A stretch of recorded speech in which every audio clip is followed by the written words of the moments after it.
Recording in progress. Hello, everybody out there. Welcome back to The Broken Brain. It's me, Dwight, your host. And this is a very exciting day because although this isn't the first one to be broadcast in the year, but this is my first interview that I'm recording for the year in 2025. And so I think everyone can probably feel the excitement there, even though I had to pre-schedule some of the other ones that I'd recorded before. But this is the true first recorded and captured episode of The Broken Brain for the year 2025. And it's a very exciting one. I've been looking forward to this as I've been scheduling the interviews. My guest today is Dr. Lakeysha Hallmon, who is an educator, entrepreneurial, and an author, which is we're going to be talking about her new book today. She has touched the lives of thousands of different small business owners and Black entrepreneurs all across the world. She's the founder of the Village Market and the Village Retail, as well as the nonprofit Our Village United, where she helps to feature premier Black-owned brands, to support small business, provide funding, technical services. And today we're going to talk about what I am finding to be a wonderful book, by the way, which is called No One is Self-Made: Build Your Village to Flourish in Business and in Life. So, Dr. Hallmon, thank you so much for being here. Right. Thank you so much for having me. I'm excited to be your first interview for the year. That's right. It's a great way to start off the year, but I'm really, and I've been looking forward to this conversation. So thank you. Yes, it's right away getting into your book. I mean, one of the things that I always like is we feature a lot of different approaches to life and to figuring things out. Yours right away hit me as something that is useful. Obviously, it's aimed at a lot of people who want to kind of make change or to, work forward in their projects. I mean, entrepreneurial, I should say. I tried to say entrepreneurs and entrepreneurial at the same time, and it didn't. They're almost the same word, but it still didn't work. But people who are doing that, but anyone who wants to inspire change and things. The thing that I always gravitate towards as I am, looking for guests or as publicists reach out to me and such, is an approach that when I read it, I feel like I'm sitting and someone's telling me something and it makes sense. Does that make sense? Just your language in the way that you write and the friendliness that comes across. First of all, I really enjoy that right away from your introduction. Just hit me right away that it's like, oh, this is a person who I kind of feel like they already get me, even though we haven't met until now. Well, anyway, thank you for that. When I was writing Dwight, I only focused on one person because of what I understood, and this through the meaningful one-to-one conversations and relationships. I think we can be more vulnerable. So I didn't think of the thousands of people who may read the book. We want thousands of people to read it. But when I was writing, I only had one person, and I was writing in such a way that I wanted it to feel very conversational. Yeah. I'm originally from Mississippi. I wanted my Mississippi warmth, Southern warmth to come through. Sometimes I'm a little funny. I wanted my little funniness to come through. But how you came to the writing, it was my deep intention to write from a place where folks felt an invitation in the writing that they can be comfortable. You can be comfortable. You can recline in this reading. Yeah. It comes across when I hit the point, and we'll get into the roots of it, but there's a part where you talk about some of your first experiences. I think it might have even been the story of your first event with the Village Market. And it hit me, first of all, I really identified because you talked about the anxiety of, well, I set this up. I hope all the people that said they're going to be here are going to be here. And then you said that I think that's where it said you slapped on a 1974 Kool-Aid Man smile. And I was like, all right, I'm in, right. That was both of those. They got me. Yes. All the planning that I was doing for my first, for my company, the Village Market, our very, very first event, Dwight, all the things I was planning, why didn't I think through wait, I need to make sure people are coming. I've done all this work. So every novice entrepreneur, when you work on your first venture, we find those things to laugh at, the most ridiculous things that should be front of mind. Yeah. But in the moment, we're like, oh my gosh, please let people come tonight. We laugh at them now. right? Yeah, Now, exactly. But I just know, and I think, anybody out there, if you've ever organized an event, or if you've done, I know in my business, I'll do like sometimes organized events or classes or online things, or, through the podcast as well. And I do a live event every year for overdose awareness, where it's a few hours. And I've been so rewarded by the community of podcasters and people I've worked with this last summer when we did it. I didn't have a minute where I was on alone. Whereas like the first time I'm like, okay, I'm filling 4 hours just by myself. Did I even ask someone to come on here with me? Is anyone going to be watching? Just those little feelings that we get of like nervousness of like, what am I doing? Do I even know what I'm doing? I don't think I do. yes, I've learned to appreciate those butterflies now. At first, I hated them, Dwight. I was like, why am I feeling nervous? Why am I feeling anxious? Now, because I'm almost 10 years of being a social entrepreneur, the butterflies for me is like, hey, we're doing something cool. We're doing something that we've never done before. And likely you're fulfilling a dream. So the butterflies are now a part of the company of all my newness. And so when they come, I'm like, oh, I'm getting ready to do something really dope because the butterflies are here. Nice. I love that. I love that.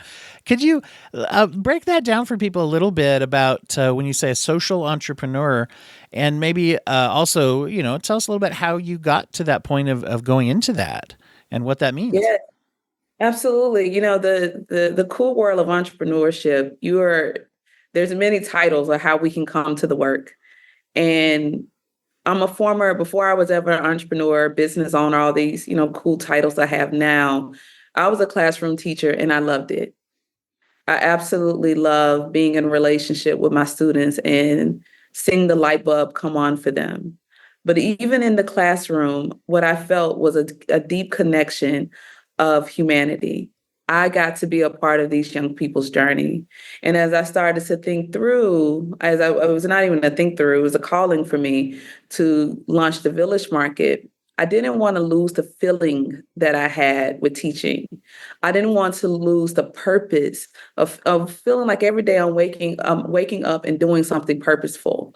And so while I was getting the vision of Village Market, I wanted to make sure that if I became a business owner, that I wouldn't lose purpose, that I would still feel that I'm intrinsically tied to something very important. And that's when I started to do research on the type of entrepreneurs who do good in the world and who have a strong social impact focus or striving to drive change. And that's when I discovered social entrepreneur. And I said, oh, that's me. Mm-hmm. I want to build things that is a part of making our communities, the little piece of world that I occupy, but I want to make it better. And then I started to feel comfortable about transitioning from the classroom and having a different classroom. But I felt comfortable about taking on a new title in life because I wanted to make sure that as I built the business, that I'm still deeply that I'm pursuing something that I believe is going to support the community. Mm-hmm. It's an interesting thing to bridge together with the entrepreneurial and business mindset. I think sometimes there can be a big umbrella of excuse making under the umbrella of capitalism or of profit or things like that. And you're talking about it's interesting how you're building it right into the expectation of saying it's not like, oh, here's this business and we'll throw a couple pennies over here to do something good as kind of a social conscience, maybe even a PR if we made, we won't go down into any specifics, but we all know that that's there when it comes to companies and businesses and things.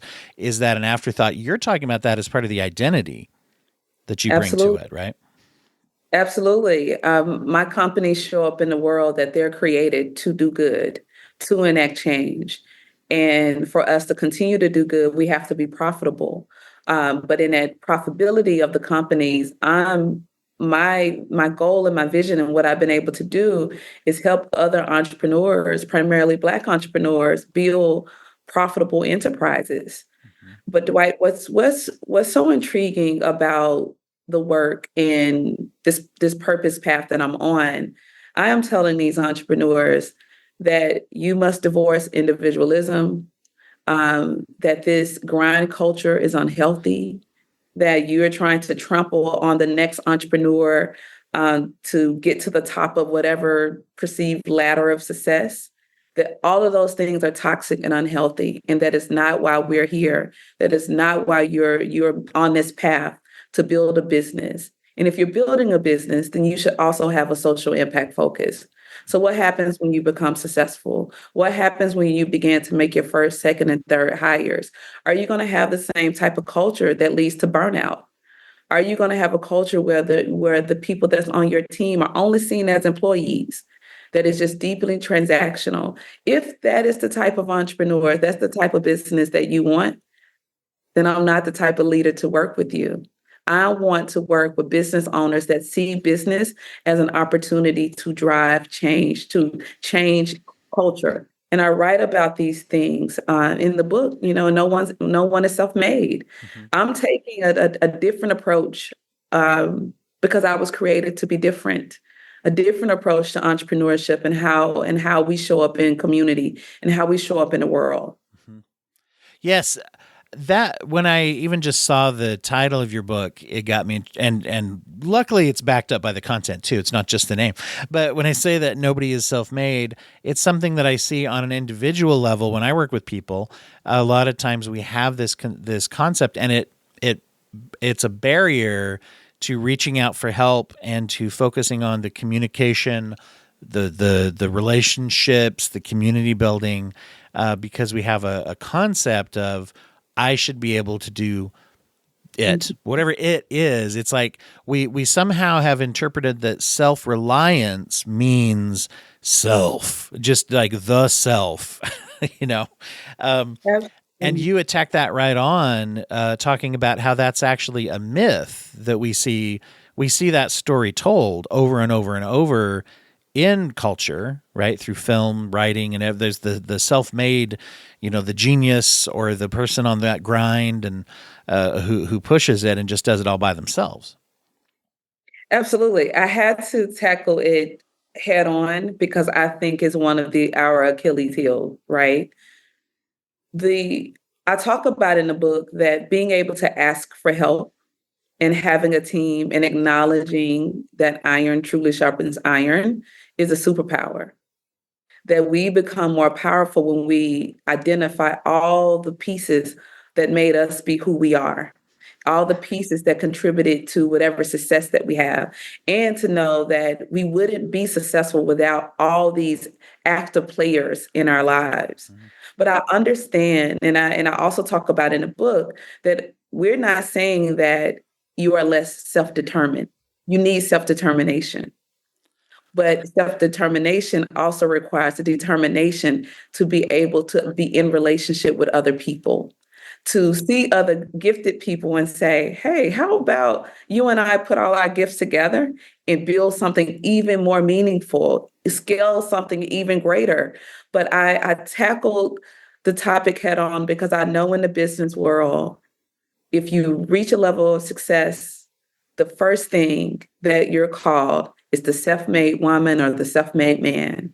And I think it's time for us to take a look at words and see what those words mean. Because if we accept that, Dwight, if we accept the title of no one is self-made, we erase so many people who've been instrumental on our journeys. And I don't think that is our intent.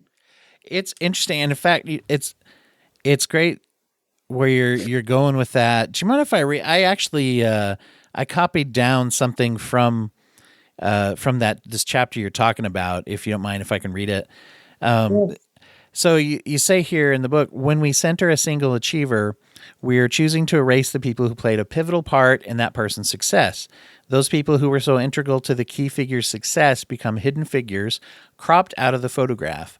Buying into this framework of solitary and individual achievement detours us away from the richest source of our gifts, the village.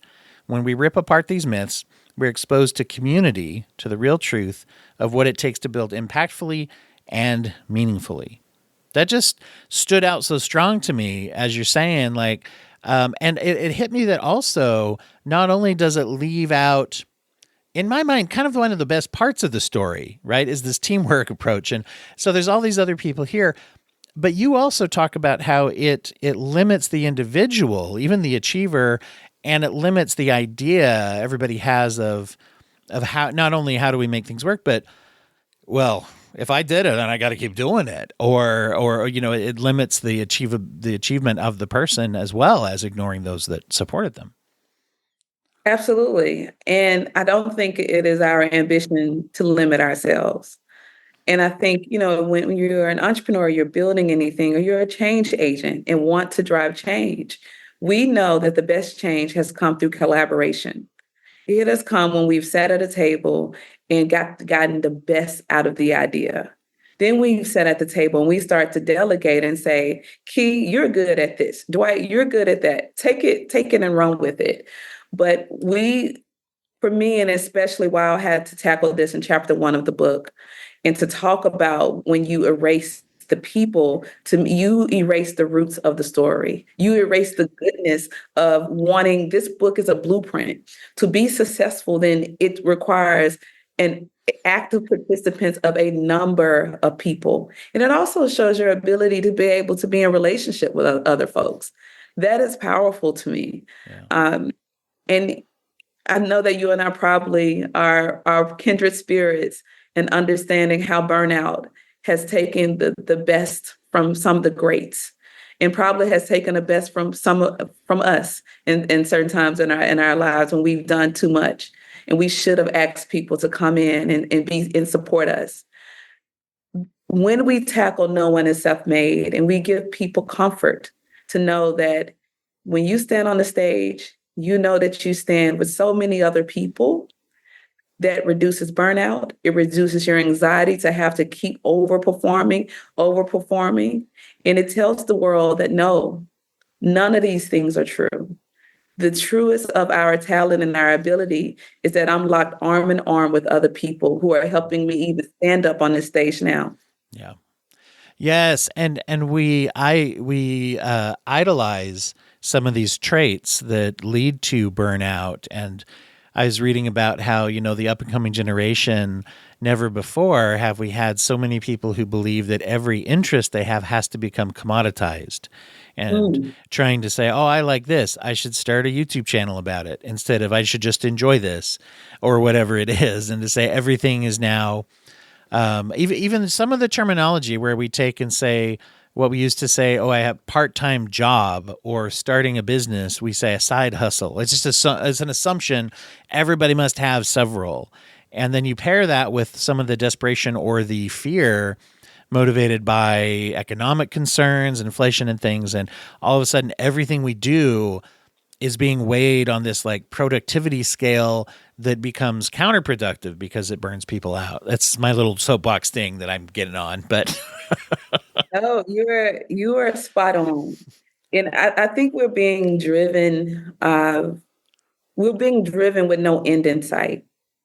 So what I ask entrepreneurs are the things that I find to be most important for our human experience. Do you have joy in what you do? Do you have time to take breaks and enjoy life with the people that you enjoy doing life with? If this business were to close today, do you have reserve where you can start to pivot to the next thing? Or you just may need to just take a moment before you pivot to something else. What I deeply care about, and what I'm hoping lands in this book, is that we're here to have a human experience. And that at the end of all of this, we should have lived a life that was joyful, that we should have been able to embrace so much peace and meaning to what we do. But I think the way that culture is set up, and how much of these things have been commodified of the human experience, is that we should chase money, is that we should chase things. That if we get all these things, then all the stuff that I'm naming, joy, peace, relationships, you will achieve that.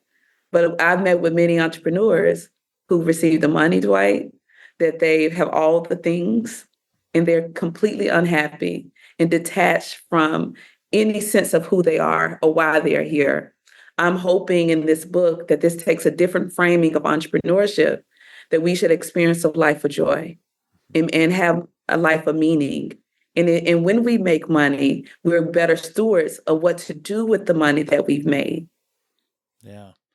And You talk about that. There's a flow to you talk about finding purpose as is kind of a first step, right? Of having some even before really building some of this, because how can you know what your community is, if you don't really know what you're trying to do, right? I mean, to me, that makes sense that those would go in order. Yes, our life is meant to have a flow to it. There's a serendipitous feeling of when I write about being in alignment.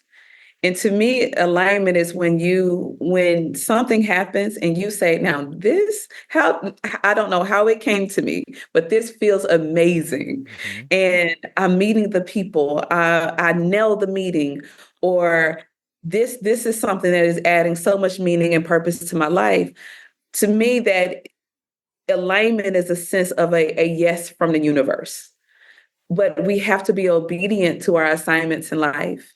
I think when we get misaligned is when we start saying things that we know it doesn't speak to the essence of who we are. We say yes for fear of scarcity, of that if I don't show up to this meeting or if I don't go to this social event, I'm going to miss out on something. I think we call that FOMO. I'm going to miss out on something. But my question is, are the things you're saying yes to, or the invitations that you're saying yes to, is this aligned with your values? Is this aligned with the mission? Is this aligned with the type of people that you want to be in close proximity to? And I ask entrepreneurs, if the answer is no, the nod to the universe that you're ready for alignment, you're ready for purpose, is that you have the confidence to say no to those things and know that you have missed nothing. Yeah. So when people are approaching that, how do you advise kind of separating out, because there is some of those fears are not just they're not just an abstract kind of like, oh, I just for my own purposes don't want to miss out on anything. Although there is that internal drive. Sometimes that fear comes from a very much of like, well, I can't turn down any like a customer kind of a thing or whatever. And so next thing I know, 80% of what I'm doing is for survival, I think, as you put it, of like, okay, I've built up this because it was what was available, and now I'm doing all that, and now how do I pivot, or what do I do, or yeah, how do we separate that out and find a balance? Do you think, to be able to say, I want to find those things that speak to me and fulfill me that way, while at the same time being like, I might need to hit the ground, moving a little bit, to get something going. Does that make sense? Oh, absolutely. And I'm from the belief that you hit the ground and you start to attract the things when you have the ability to say no to bad contracts. When you know like I should not take this on. This is not the type of customer I should be working with. Or this is not the type, if you are in the events world, it's not the type of sponsor I should be working with. I think when we have the ability to say no to those things, it's the floodgates to all the things that come to you. It's almost a sense of law of attraction. But to talk about that more tangibly, because we do have human experience, we have bills that we need to pay. I tell entrepreneurs that you have to be able to sit with a potential customer or a partner if it's a big contract. A conversation needs to be had on values and mission.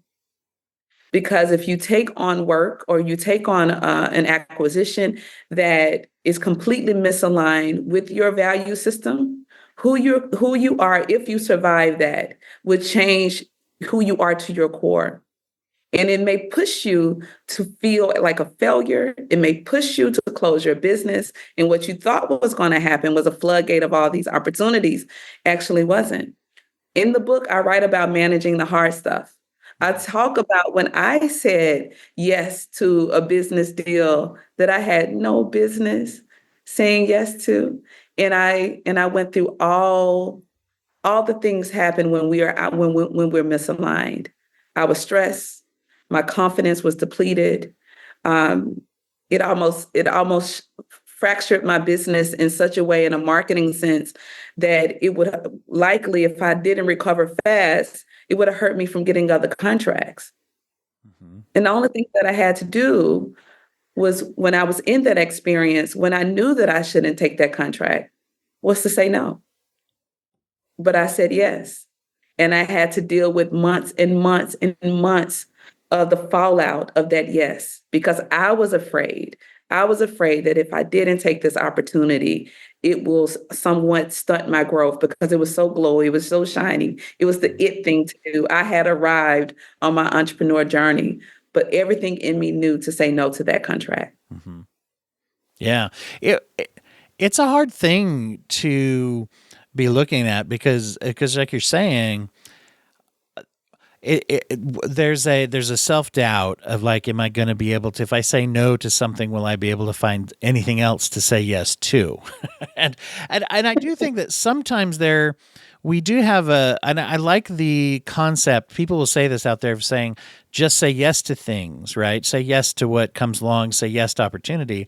But I think that sometimes that can bleed into what you're describing too, which is, well, I have to say yes to anything and everything because, and I don't know, do you feel like is that another sort of unhealthy, toxic nature of the hustle kind of mindset, the grind mindset of you said grind, not hustle. I'm trying to get the vocabulary of that right. Oh no, I think I'm the one I who think said we. hustle, side hustle. That's what I said. So I'm getting all these Yeah, terms. I feel like all of these kind of modern terms do seem to make it very complicated to structure a career, to live a life, to work and all that. And I think you're trying to make it kind of more simple and yeah, successful, right? yes, yes. And Shonda Rhimes talked about her year of yes. And I make a funny in a book about that. At least it was funny to me. But I made a funny in the book about, Shonda Rhimes' year of the yes. What I believe she meant, and when I've pushed myself to say yes, is you say yes when you're pushing yourself to grow. When you're pushing yourself to get a little bit out of your comfort zone because you know that you've been stunting your own growth. When you become a little bit more recluse because you haven't somehow bounced back from the pandemic, you say, I need to get back out in the world and start building relationships again. And I got invited to this event in Atlanta, and it seems like some pretty cool people will be there. Your yes is coming because you know that you've been saying no to everything. You've gotten comfortable in your home in your PJs. You'd rather take all your meetings in Zoom rather than what we did in the old schools, actually meeting people and having human experiences in real time. So if your yes is just stretching you because you need to grow, stretching you because you know you've been holding you back, I think those are the things to say yes to. The adverse of that is I need to say yes to every business deal, every contract I get, because if I don't, what will happen to me? That is a mindset of scarcity. That is a mindset of survival. And I know that most times and sometimes that when we make every decision out of sheer survival alone, our brain is not speaking from a place of is reacting to a space of making sure that we're okay in that moment. But we're not thinking about the long-term effects of what that yes is. Mm-hmm. And an interesting thing is that when we do make space for stuff and when we do focus on things, we do get good at it. Because I know I've been in that mindset where you can get good at survival. You can get good at panic. You can get, and then it does become harder to pivot out of that because that's how we feel like everything is, right? Yeah, absolutely. That's good. I think everything has a muscle memory, right? And the muscle memory of I've gotten used to surviving. I've gotten used to not having to really interface with people, and I'm fine with my Zoom meetings. I've gotten used to that. I'm okay. We created a muscle memory that says this is how you show up in the world, and it's cool. You're fine. But I do think it's time for us to train a new muscle memory with our mindset and how we feel that we have a life that's meant to be purposeful, though. We're not created simply to exist. We're not created to be a Ferris wheel going in the same circular direction every single day, and the level of monotony. I think we are meant to have a sense of flow and joy to our lives. Mm-hmm. I like the principle you bring up a lot in the book, which is language matters. Language matters to mindset is the phrase I wrote down as I was reading. And so a lot of this then has to do with also how are we talking to ourselves? How are we talking to others? Like the words we're using we're kind of setting the stage for what our expectations are. Yes. And I have a chapter in the book called Self-Care in the Well Community. And I write about the power of how we speak to ourselves. Dwight, I've learned to be so loving and gentle with me because I've noticed that that's what I need. And when I need to be a little bit more firmer with myself and say, hey, now, come on, I give myself a different tone. I guess that parental tone, like get it together. Um, I think we have to be very deliberate and intentional with our words to ourselves, and also deliberate and intentional with our words with each other. Words can be used to harm, but words can also be used to affirm. And we're the state in this country where I think there is a lot of outward hurt and a lot of outward pain.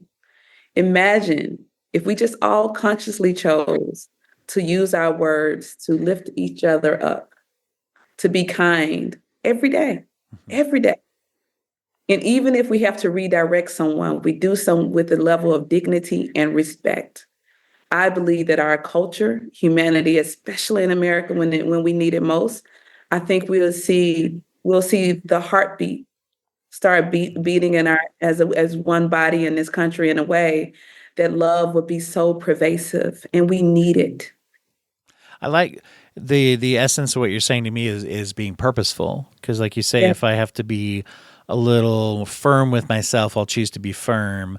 If I want to be, if I'm going to err on the side of kindness with myself and others, am I going to, if I have to reproach or share something, am I going to do it? But it's all purposeful, because the how we often do things is based off of the in the moment. I'm afraid, I'm angry, I'm panicked, so that's why I'll say, no, stupid, go do the thing you're supposed to do.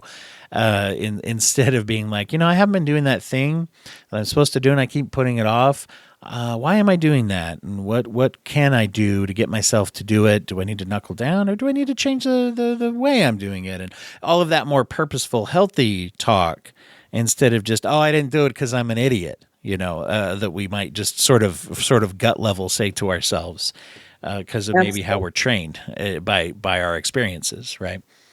Yes. I think all the things that we're little robots, right? We're always taking information in, and we're adapting and molding and shifting to what the world says normal. Yeah. And I think we are in a sense where we're too hard and harsh on ourselves. And because of that, we're too hard and harsh on each other. Hmm. Um, because what I would pair with being purposeful that I write about in the book, I write about being very intentional. I'm very intentional with how I live my life. And I'm very intentional with how I run my businesses. I'm very intentional with how I treat those that's on my team. I'm very intentional, even in writing the book, the words, the stories that I chose to tell, how I chose to tell them, because I was writing again to a single person. And I want that person, as they read this book, to know that we all come to this life flawed and muddied by life. We all do. But we have the ability to change course of our life if we're intentional. Intentional, number one, with how we choose to love ourselves. When you get into talking about different roles that people play, and that's probably my favorite portion, is when you give really some feedback and counsel on building a community and saying, do I have what should be represented in my community, who should be in it, how do I find the right people? I wonder, you'd share a little of that with people, of how do we Yeah. go about it once we start to say, okay, I know what I'm doing, and I need to form my village. So in the book, I talk about futurists, and futurists are people who we will call visionaries. I know, and there are moments when I'm a great visionary, and when I'm a great visionary and I'm in my visionary bag, when all everything is clicking, I need to be surrounded by some builders. Mhm. I need to be surrounded by people that's going to help me get this vision out of my head and start to build and see it into fruition. To be able to identify, and I can't wait till folks get to that chapter in the book, to be able to identify with who you are based on whatever purpose you're fulfilling at that time or whatever business that you're fulfilling at that time. If you're operating in a role as a visionary, somebody is going to have to be in your team to get that out of your head. and then to put some skin on it, right? And make it live. If now you're a person who is a naturally, I write about my sister. My sister is a builder. She's also a helper. She's always there as a cheerleader, ready to do 10 toes down, as they say, ready to do the thing. Because she's often in that helper cheerleader role, my sister would say now, just give me the vision. So she would say, I need to partner with the visionary because I can help that visionary do whatever that visionary needs to do. If you're a builder, you know that you need people to assist you on your journey. And one of my favorite people in community are those people who act as observers. I write about the observers in the book as well. And those people that can sometimes the most quiet in the room. You never can read their face. They don't really emote. They sit back and they listen and they take it all in. And when the meeting closed, they want to meet with you and they want to tell you what they observed. Those people are powerful because they have the ability to read people, read situations, assess for risk. So when folks are trying to build their team and you're trying to figure out who do I need, you always start with the gifts that you do not possess. If you know that you're not the best observer because you get excited, if you know that you're not the best at that, and that's okay, you need an observer. If you know that sometimes in the step of building that you forget that step 2 and 3 because you got so excited about step 1, need to be around builders. If you know that you're someone who can be extremely hard on yourself, you got to have some cheerleaders in your life. Those are the people that speak life in you when you feel like a failure, when when intimidation comes over and we start to believe that we're not good enough to be in a room or we're not good enough to build this vision, that you don't have what you need to have. Those cheerleaders will get you going. They'll make you feel like the all-star on every team. But to evaluate, to be able to build a team, you have to be vulnerable enough to know the areas that you're not gifted. That's a challenging thing. I think we really have to dispel the myth of doing it all in order to confront the idea that not only do I not have to do it all, we have to give the idea that I even can, or that I'm going to do, okay without it or whatever. I think that's challenging. That's challenging. And not just if I can. I think we should ask the question if we should. We should not want to do it all. We should not be the smartest person at every table. We should not try to assume every position, because what does that tell us about our belief in being able to recognize and appreciate the values that other people have? Yeah.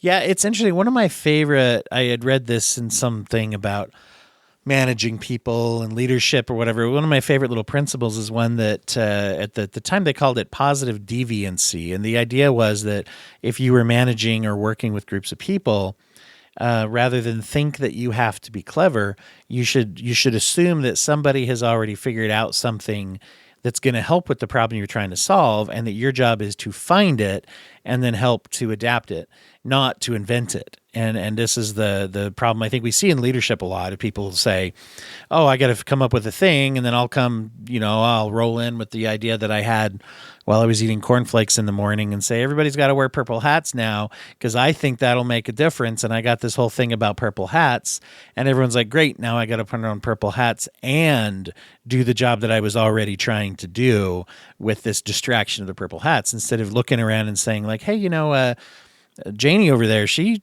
seems to already have solved this problem that I've been worried about. What are you doing, Janie? Hey, everybody, let's learn from her, the kind of a thing. And you can apply this then if it's your own deal to say, how can I find somebody who's doing better at what the thing that I want to do than I am, because I can learn from it. But only if it's not threatening. Only if we can kind of try to release the idea of how that should be threatening. Yes, that's shifting our mindsets, right? Mm-hmm. And it is a great work. I tell entrepreneurs, like, the greatest compliment in one day is being able to be a leader. And then another part of the day, you get to be a student. I love that I get to be a leader and a student every day. That always puts me in the space where I get to lead and talk about the things that I know about. but I also get to sit and listen and learn about the things that I didn't know about. That gives us a full experience of what it means to be in this space at this time. So I want entrepreneurs to lead the things that you're great at, but also be proud to sit in the seat as a student and open yourself to learn, because we're constantly evolving, or we should be. We should be constantly learning and also constantly unlearning bad habits, bad beliefs, all these things that are unhealthy to us and our psyche. That's interesting. That's the teacher side of you Yeah. then coming out, isn't it? Because that's interesting, because usually we'd say leader and follower, and then everybody knows I'm not supposed to be a follower, even if we need to be. But I like how you set that up. There's like leadership role, and then there's the student role. A teacher doesn't sit there and go, oh, I hate all these students, they're dummies. Hopefully, that's not the ideal for a teacher. Right. They sit and go, oh, here's all these students. And by the way, I'll be sitting in that chair too, because I'll be learning. I'll go and, too. And that a student is something to be admired as well as a teacher or a leader is as well. So I like that. I really like that, how you mentioned those two different roles. Yes. Thank you. You draw it out. One of the things I also really look for when I see any of these, any kinds of books that are about improvement and achievement and those kinds of things. I like when they do, and you do this, by the way. That'd be weird if I mentioned something that I like that wasn't in yours, right? That'd be kind of rude. No, but one of the things that I always look for is something that you have, which is at the end of your when you introduce a principle, you have little things at the end that are like little questions to stop and say. You mentioned some of the roles that people play, right? You mentioned like the visionary role, the builder role, the observer. And then you have questions after each of those things that say, how do I figure out what I am, right? And I think that's very, very useful, because I can read a thing and say, that's cool. But then you have these reminders to stop and go, oh, yeah, I want to apply this, huh? How am I going to do that? Yeah. Is the teacher part of you as well, teaching while you're writing this book? That was the teacher me on steroids. Okay. Because I'm glad you caught that, because we read a lot of books, and I've read so many. I'm a lover of books, but I know that I've left books and I didn't feel that I had an invitation to implement. That I was just given the invitation to keep thinking and to keep thinking and to keep wondering chapter after chapter. I wanted to give folks a gentle invitation to begin implementing, because this book is a guide, it's a tool. You should leave this with pages of all the things that you can apply. And application is incremental. So it's not meant to be a dissertation when you just transform your business, transform your mindset, transform your life, and by the end of chapter 8. No, I'm asking you very incrementally to begin to observe the way that you show up in the world. And you start to think about, how can I digest these things? How can I shift the way that I think about self-made? How can I bring more people into my world? How do I confront my own insecurities, whatever they may be? How do I create a more love for myself and take care of myself as a business owner? And then how does that flow to community? But in order for people to implement, I think the writer's job is to give an invitation of implementation. The invite has to be extended. So at the end of every chapter, I just extended an invite. Mm-hmm. Yeah. Yes. I wanted to ask you about village verbs too. You mentioned those roles that people play, and you go over there in the book. There's 6 of them, and then you have a section on the 9 village verbs, is what it says. First of all, I liked that in all the materials that I saw of your work and the book too, you have this idea of this mantra, which is support. Support is a verb. There we go. Support is a verb. That's the mantra. And it just reminded me of these other verbs that you built in about building a village. Can you share a little bit about these verbs with people? Yes. So I am one who believes that we should have a life of action. Well, 2 things. I believe that we should have a life of ease, and we should also have a life of action. And I wouldn't be who I am if I didn't close the book with verbs to put what I'm hoping that set our hearts on fire. Because in those verbs, if we're being very intentional with how we spend, I talk about that in the book, spending locally. I talk about in the book making sure that we're civically engaged and we're voting. All these things are just saying that we're going to be active participants in our local communities. We're going to be active participants in America. We're going to be active participants as human beings. If we want to drive change, we have to be active participants. We can't sit back on the sideline and be passive and say, well, let them figure it out. Let them vote, or let them spend how they want to spend. And no. We are change agents. And the only way to change agents, the only way that we can drive change, the only way that we can improve whatever conditions, we have to be intentional and deliberate on our actions. So I leave that chapter. I start that chapter with verbs, and I end that chapter with one of my favorite verbs, and that's have fun. Enjoy life. I can't share enough that some of my best days in business, or some of my just best days of being a woman in my 40s, is that I've had so much fun. I've met such incredible people that have transformed me. I've done things and achieved things with the people in my life that I grew up quite humbly in Mississippi, that I am almost in awe of some of the goodness that has flowed. And so we should be enjoying life. We should be enjoying our relationships. So I can't wait until the reader get those verbs and do something with those verbs. Well, it's useful and actionable things that we can go out and use. And that's one of the things I really appreciate about it. I want to let people know where they get this. And I should say the release.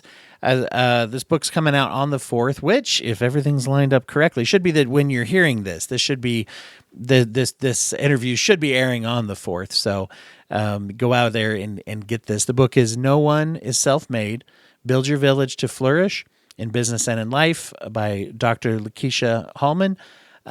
Before we get into where people get this and stuff, I always like to ask everybody on the show who comes on the show if they would share a method of giving back to the community with people. It could be the name of a nonprofit, it could be a charity, or it could just be, something that is a cool thing to do for people. And since we're talking about community today, perfect question for someone like you with this expertise. What would you advise people to do as a way of giving back? Well, number one, thank you for asking me that question. And everyone, support is a verb. And right now, our extended family in Southern California is being in LA, being impacted, and beyond LA is being impacted by wildfires. And a number of people today are displaced.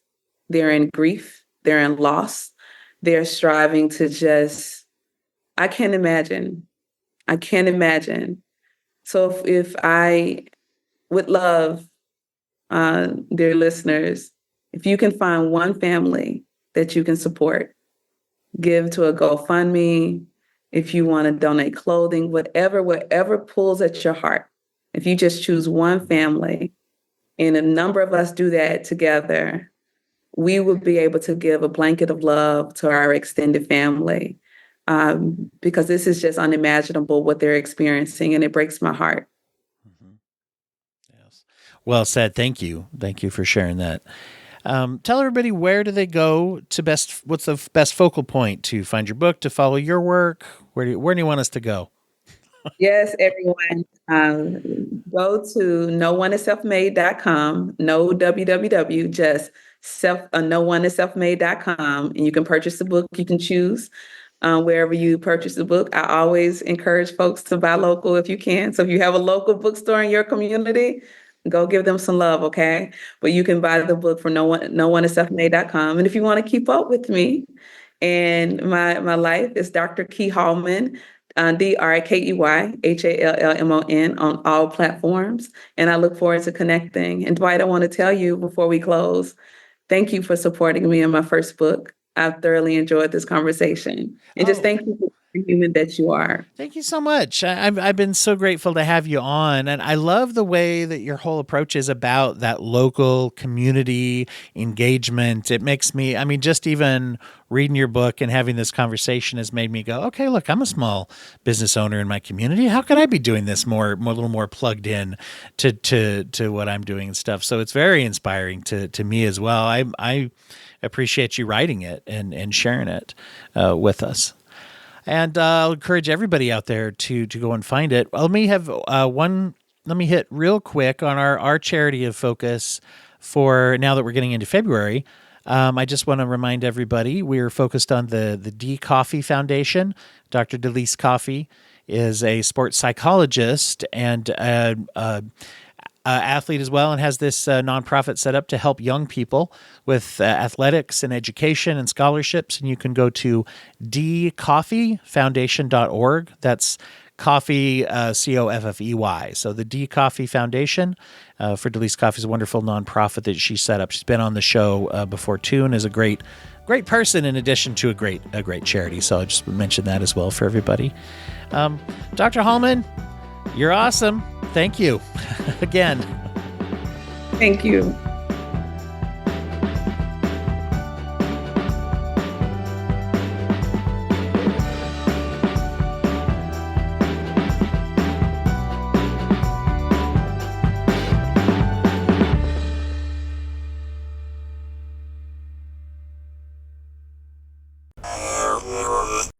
Thank you for listening to the Courtemp Arts Podcast Network. To listen to more Courtemp Arts shows, visit courtemparts.com.